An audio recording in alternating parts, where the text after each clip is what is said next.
અને આજે આ પરિસ્થિતિ છેલ્લા 10 દિવસથી ધીરે ધીરે પરિસ્થિતિ કથળતી જાય છે। એટલે મેં માનનીય મુખ્યમંત્રી શ્રી નાયબ મુખ્યમંત્રી શ્રીને કીધું છે કે વિતરણ વ્યવસ્થામાં વિશેષ હસ્તક્ષેપ કરીને ઓઇલ કંપનીઓ સાથે કોર્ડિનેશન કરીને આમાં કંઈક વતલો રસ્તો કાઢે કે અમે લોડિંગ અનલોડિંગ કરેલા પોર્ટ પણ નહીં કરી શકે એવી ભયાનક પરિસ્થિતિ ઊભી। રાજ્યની અંદર સૌરાષ્ટ્ર પંથકની અંદરથી સામે આવી રહેલા દ્રશ્યોની વચ્ચે હવે મોટા સમાચાર।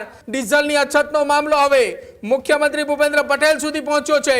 રાજ્યમાં ઇંધણ પુરવઠો સુનિશ્ચિત કરવા માટેની એક રજૂઆત કરવામાં આવી છે। હજુ સુધી તમે અમારી ચેનલને સબસ્ક્રાઇબ નથી કરી તો અત્યારે જ ન્યૂઝરૂમ ગુજરાતને સબસ્ક્રાઇબ કરો, ફેસબુક અને ઇન્સ્ટાગ્રામ પર ફોલો કરો।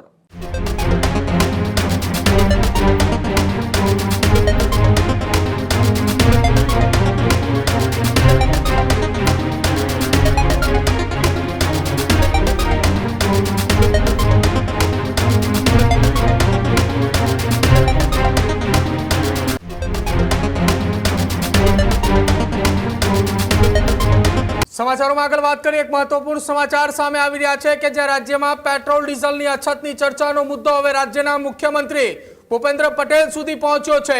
રાજ્યની અંદર સૌરાષ્ટ્ર પંથકની અંદરથી સામે આવી રહેલા દ્રશ્યોની વચ્ચે હવે મોટા સમાચાર। પેટ્રોલ ડીઝલની ચર્ચા વચ્ચેનો સૌથી મોટા સમાચાર, ડીઝલની અછતનો મામલો હવે મુખ્યમંત્રી ભૂપેન્દ્ર પટેલ સુધી પહોંચ્યો છે। રાજ્યમાં પેટ્રોલ ડીઝલનો અછતનો મુદ્દો ગાંધીનગર સુધી પહોંચ્યો। રાજ્ય સરકારના પૂર્વ મંત્રી વાસણ આહિરે રાજ્યના મુખ્યમંત્રીને પત્ર લખ્યો છે। ટ્રક ટ્રાન્સપોર્ટ એસોસિએશન વતી ડીઝલના મુદ્દે હવે તેમને સવાલો ઉઠાવ્યા છે। રાજ્યમાં ઇંધણ પુરવઠો સુનિશ્ચિત કરવા માટેની એક રજૂઆત કરવામાં આવી છે। ટ્રાન્સપોર્ટેશનને ડીઝલની અછત ન પડે તેવી માંગ કરવામાં આવી છે।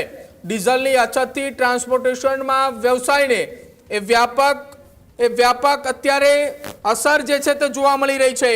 ટ્રાન્સપોર્ટેશનની અંદર વ્યાપક અસર થતાના સાથે જ માલ વાહન સેવાઓ ન ખોરવાય તે માટે ટ્રાન્સપોર્ટેશન માટે ડીઝલની તત્કાલ ધોરણે માંગ એ પૂરી કરવામાં આવે। ગુજરાત ટ્રક ટ્રાન્સપોર્ટેશન એસોસિએશનનું સરકાર સમક્ષ એક આવેદન છે। પરિવહન ક્ષેત્રમાં ઇંધણ સંકટને લઈને ચિંતા વ્યક્ત કરી છે। રાજ્ય સરકારના પૂર્વ મંત્રી છે વાસણ આહિર કે જેમણે ડીઝલ પુરવઠા માટે સરકારને હસ્તક્ષેપ કરવા માટે રજૂઆત કરી છે, એક અપીલ કરી છે।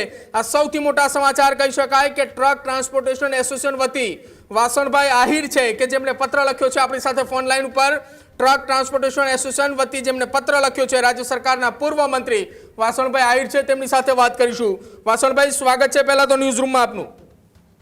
થેન્ક યુ ભાઈ, થેન્ક યુ। વાસણભાઈ, એક સૌથી મોટી પહેલ અને એક તમે રજૂઆત કરી છે, રાજ્ય સરકારને તમે એક પત્ર લખ્યો છે કે ટ્રક ટ્રાન્સપોર્ટ એસોસિએશન જે છે તેના વતી તમે એક પત્ર લખીને વાત કરી કે ડીઝલની અછત માલ વાહન સેવાઓમાં ન ખોરવાય કે જેના પગલે અન્ય સેવાઓ પર અસર થતી હોય છે, તેને લઈને તમે એક પત્ર લખ્યો છે। જી, ગઈકાલે જ માનનીય મુખ્યમંત્રી શ્રી, નાયબ મુખ્યમંત્રી શ્રી અને પુરવઠા મંત્રી શ્રીને મેં પત્ર લખીને એમના માયાળું ધ્યાને મૂક્યો છે અને બધી જ વિગતો પત્રમાં મેં મોકલાવી છે। મારું અખિલ ગુજરાત ટ્રક ટ્રાન્સપોર્ટ એસોસિએશનનું હું અધ્યક્ષ હોવાને નાતે મેં આ ધ્યાન દોર્યું છે। 12 લાખ લોકો અમારી સાથે જોડાયેલા છે, નાના મોટા વાહનવાળા। અને આજે આ પરિસ્થિતિ છેલ્લા 10 દિવસથી ધીરે ધીરે પરિસ્થિતિ કથળતી જાય છે। લાંબી લાઈનો ત્યાં થતી જાય છે। આમાં એક વસ્તુ પહેલા એવી હતી કે ભાઈ કન્ઝ્યુમર જે પેટ્રોલ પંપો હતા સહકારી મંડળી સંચાલિત, એવા બધા પેટ્રોલ પંપો ઉપર ઓઇલ કંપનીઓએ ભાવ વધારી નાખ્યા ડીઝલના અને એના કારણે એ બધા જ પંપો બંધ થઈ ગયા। દાખલા કે કચ્છ છે તો કચ્છમાં એવા લગભગ 300 પેટ્રોલ પંપો હતા। હવે એ પેટ્રોલ પંપો ઉપર જે કસ્ટમર જેટલા હતા એ બધા અત્યારે અન્ય ઓઇલ કંપનીઓના પેટ્રોલ પંપો ઉપર આવવા માંડ્યા, એના કારણે લોડ વધી ગયો છે। બીજું, જે એક પેટ્રોલ પંપ વાળાની છેલ્લા સરેરાશ 3 મહિનાની જે કાંઈ એની સપ્લાયનું જે ટાર્ગેટ હોય, દાખલા કે 60,000 લીટર હોય તો 60,000 થી વધારે હવે ઓઇલ કંપનીઓ એને આપતી નથી। આજે મારો પેટ્રોલ પંપ છે દાખલા તરીકે, તો મારા પેટ્રોલ પંપ ઉપર જરૂરિયાત મુજબ મારા રેગ્યુલર કસ્ટમર આવે છે, પરંતુ આજે મંડળીઓના જે ગ્રાહકો હતા એ લોકો પણ એ પંપ ઉપર આવીને કહે કે ભાઈ અમને પંપ પેટ્રોલ ડીઝલ આપો, તો અમે ક્યાંથી આપી શકે? કોઈ પણ ના આપી શકે। એના કારણે ખૂબ મુશ્કેલી વધી છે એટલે મેં માનનીય મુખ્યમંત્રીશ્રી નાયબ મુખ્યમંત્રીશ્રીને કીધું છે કે વિતરણ વ્યવસ્થામાં વિશેષ હસ્તક્ષેપ કરીને ઓઇલ કંપનીઓ સાથે કોર્ડિનેશન કરીને આમાં કંઈક વતલો રસ્તો કાઢે. બીજી મારી ખાસ વિનંતી એ છે આપના માધ્યમ દ્વારા, મેં ગઈકાલે પણ પ્રેસને કીધું છે કે આમાં અગર જો એક કાયમી ઉકેલ અગર જો આપણે લાવવું હોય તો આ દેશના યશસ્વી વડાપ્રધાન માનનીય મુરબી શ્રી નરેન્દ્રભાઈ મોદી સાહેબ આમાં અંગત રસ લઈને હસ્તક્ષેપ કરીને ઓઇલ કંપનીઓ સાથે ઓલ ઇન્ડિયા લેવલે આનું વ્યવસ્થા સુધર બને એના માટે જરૂરી આદેશો કરવા માટે મેં વિનંતી કરી છે. વાસણભાઈ, ટ્રક ટ્રાન્સપોર્ટ એસોસિએશન વતી આપે પત્ર લખ્યો છે. રાજ્યની અંદર સૌથી વધુ ટ્રકો એ કચ્છની અંદર આવેલા છે, ત્યાંથી સૌથી વધુ ટ્રાન્સપોર્ટેશન પણ ચાલે છે, ખાસ ન માત્ર કચ્છ પરંતુ સૌરાષ્ટ્રની અંદર પણ, અને સૌથી વધુ લાઈનો કતારો એ કચ્છ અને સૌરાષ્ટ્રની અંદરથી સામે આવે છે. જો આ સરકાર આખી ઘટનામાં હસ્તક્ષેપ ન કરે અથવા તો મધ્યસ્થી ન કરે, કોઈ વાતચીત ન લાવે, તો આવનારા સમયની અંદર જે માલવાહક કહી શકાય ટ્રકો કે જેમના પૈડા થંભી જાય તો તમામ વસ્તુઓ ઉપર આખી આની અસર પડવાની છે. ટ્રક ટ્રાન્સપોર્ટેશન એ ન માત્ર ખાલી ઇન્ડસ્ટ્રીઝની વાતે હોય, એ પ્રાથમિક જરૂરિયાતો હોય, ફળ હોય, કઠોળ હોય કે ફ્રૂટ હોય કે પછી એ ખોરાકીનો કોઈ સામાન હોય, તમામ જગ્યા ઉપર ટ્રકનો ઉપયોગ થાય. સાહેબ, એટલું જ નથી, પરંતુ મારા કચ્છની વાત કરીએ તો આજે કંડલા અને મુન્દ્રા બે મહાબંદરો છે. ત્યાં રોજના લગભગ 30,000 ટ્રકોની અવર જવર થાય છે. સાહેબ, ત્યાં આજે માલવાહક જહાજો આવે છે, જહાજમાં પણ ડીઝલની જરૂરિયાત છે. મને જાણવા મુજબ કંડલા પોર્ટ ટ્રસ્ટના ડીપીટી ચેરમેન સુશીલ કુમાર શિંદે પણ 2 દિવસથી સતત ચિંતામાં છે કે અમે લોડિંગ અનલોડિંગ કંડલા પોર્ટ પણ નહીં કરી શકે એવી ભયાનક પરિસ્થિતિ ઊભી થવા જઈ રહી છે. ગઈકાલે જ મારા કચ્છના ચેમ્બર ઓફ કોમર્સ, બાકીની બધી જ ઇન્ડસ્ટ્રી, ફોકિયા વગેરે સંસ્થાઓએ પણ આ બાબતે ધ્યાન મૂક્યું છે.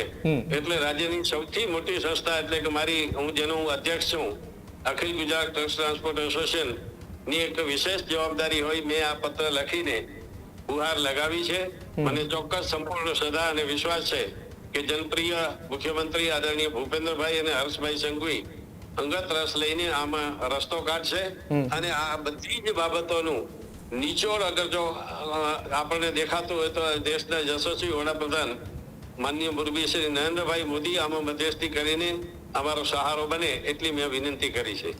આભાર વાસણભાઈ, અમારી સાથે વાતચીત કરવા બદલ. તો રાજ્યના ટ્રક ટ્રાન્સપોર્ટ એસોસિએશનના એ પ્રમુખ હતા વાસણભાઈ આહિર, જેમની સાથે આપણે વાતચીત કરી, જેમણે જણાવ્યું કે રાજ્યની અંદર 12 લાખ કરતાં પણ વધુ ટ્રકો છે અને તે તમામની એ જરૂરિયાત છે. અને સૌથી વધુ કચ્છની અંદર કે જ્યાં હજારો નહીં પરંતુ લાખો સંખ્યાની અંદર ટ્રાન્સપોર્ટેશન થઈ રહ્યું છે. કંડલા બંદર ઉપર માલ લોડિંગ અને અનલોડિંગ કરવાની અંદર પણ છેલ્લા 2-3 દિવસથી ચિંતાનો વિષય છે.